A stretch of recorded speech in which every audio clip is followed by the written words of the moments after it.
Now we are here in Doha to make sure that the gender perspectives and gender concerns and interests are taken into account in the evolution of climate change action, governance, and in terms of the norms and standards that will be established, the commitments that are taken, and the implementation of all the agreements.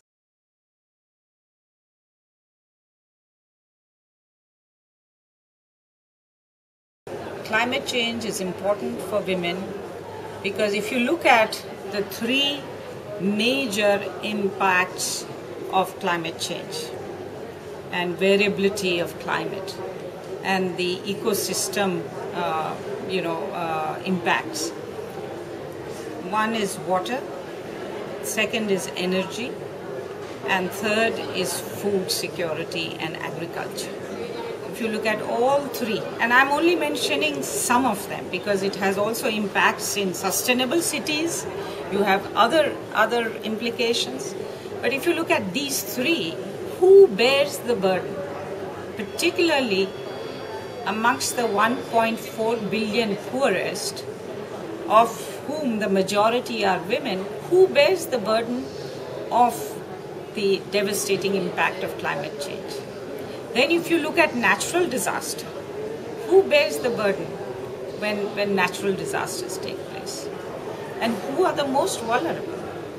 So who carries water over beyond 30 kilometers? You know, now in sub-Saharan Africa, the water sources, because of climate change, have become 50% of villages or settlements have to travel more than 30 kilometers to fetch water. And who does that?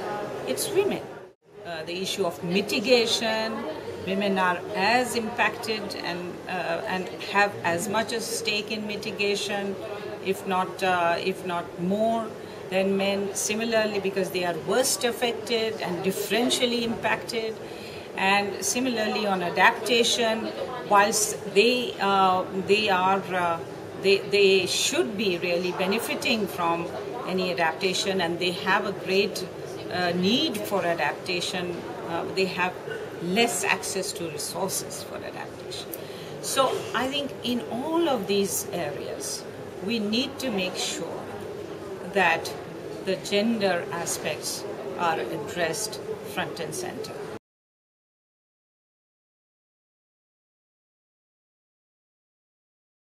We need to make sure that gender equality and women's empowerment is again recognized as a development goal in its own right, and that gender dimensions are included in all the relevant development goals. Today there was somebody who's talked about water being a sustainable development goal, and equally within that goal we need to have gender sensitive targets and indicators.